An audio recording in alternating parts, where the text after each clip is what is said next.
अनुच्छेद 370 हटाने के 6 साल पूरे होने पर जम्मू कश्मीर की सियासत एक बार फिर गर्मा गई है। नेशनल कॉन्फ्रेंस नेता फारूक अब्दुल्ला ने केंद्र सरकार और बीजेपी पर तीखा हमला बोला। उधर कांग्रेस, पीडीपी, सीपीआईएम समेत कई दलों ने 5 अगस्त को ब्लैक डे के तौर पर मनाने का ऐलान किया है। 5 अगस्त 2019 वो दिन जब केंद्र सरकार ने एक ऐतिहासिक फैसला लेते हुए जम्मू कश्मीर से धारा 370 हटा दिया था। उसी फैसले को 6 साल पूरे हो चुके हैं, लेकिन सियासत की आग अब भी गरमाई हुई है। एक और केंद्र और बीजेपी इस दिन को यूनिटी डे कहकर जश्न मना रहे हैं, तो वहीं दूसरी ओर विपक्षी दल इस दिन को ब्लैक डे बता रहे हैं। फारूक अब्दुल्ला, कांग्रेस और पीडीपी से लेकर कश्मीरी पंडित संगठन तक हर किसी की अपनी अपनी शिकायतें और मांगे हैं। नेशनल कॉन्फ्रेंस के नेता फारूक अब्दुल्ला ने 370 हटने के 6 साल बाद भी केंद्र पर जमकर हमला बोला। उन्होंने कहा कि हम कोई जश्न नहीं मनाएंगे, क्योंकि हमें आज भी वो अधिकार नहीं मिले जिनका वादा किया गया था। फारूक अब्दुल्ला ने पूछा कि क्या महंगाई और बेरोजगारी के लिए 370 हटाई गई थी। उन्होंने एलजी प्रशासन को राजभवन में बैठा वाइसरॉय बताते हुए कहा कि चुनी हुई सरकार के पास कोई शक्ति नहीं बची है। They will celebrate everything. They have nothing to celebrate. I am very sorry to tell them.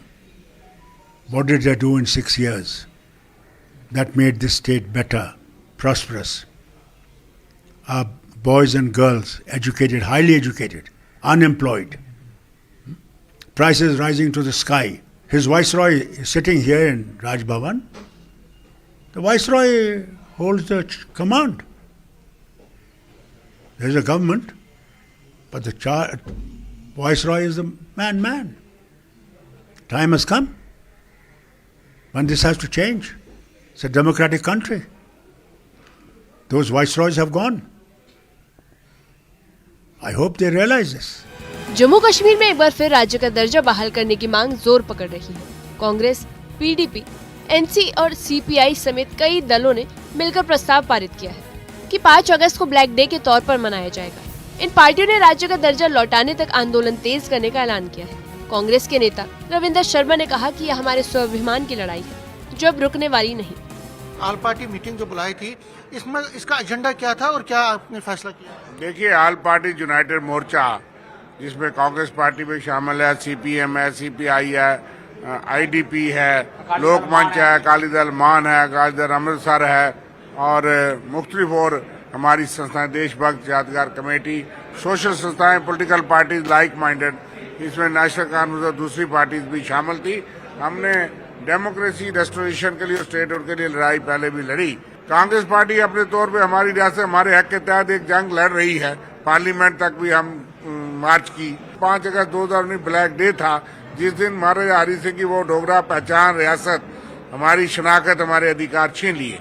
इसलिए आज हमारी एक मांग है कि फुल स्टेट को फौरी बहाल करने के लिए बिल पेश किया जाए और तमाम पार्टी इकट्ठी हैं ताकि यहाँ डेमोक्रेटिक राइट्स बहाल हों।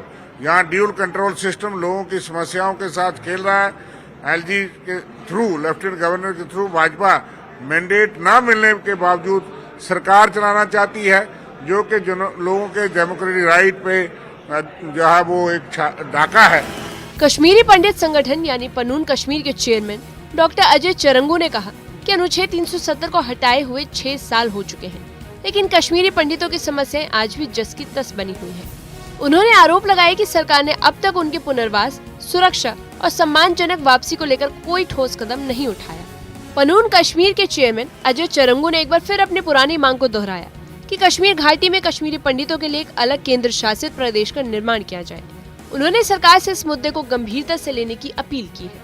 इस बात को समझना है कि जम्मू कश्मीर का भविष्य ये नहीं है अब कि आप जम्मू कश्मीर की यूनियन टेरिटरी को आप स्टेट बनाएंगे। जम्मू कश्मीर का भविष्य है कि इसके पुनर्गठन को आप कंप्लीट करेंगे और उस पुनर्गठन का प्रमुख लक्ष्य होना चाहिए कश्मीर घाटी का विभाजन, जो अनिवार्य है। कश्मीर घाटी में वितस्ता नदी के पूर्व और उत्तर एक यूनियन टेरिटरी को बनाना चाहिए, जहां पे सारे हिंदुओं को बसाना चाहिए, क्योंकि वो जीनोसाइड के विक्टिम है। इसलिए जीनोसाइड विक्टिम्स के लिए एक फुट होल्ड वहां पे बनना चाहिए, जिसको हम चला पाएं।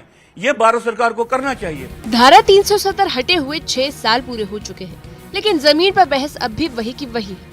अधिकार बनाम शासन, विकास बनाम भरोसा और राजनीति बनाम जन सरोकार। एक और सत्ता पक्ष धारा 370 को हटाने को ऐतिहासिक निर्णय बताता है, तो वहीं दूसरी ओर विपक्ष इस फैसले को असंवैधानिक और जन विरोधी करार देती है। Bureau report, news 18।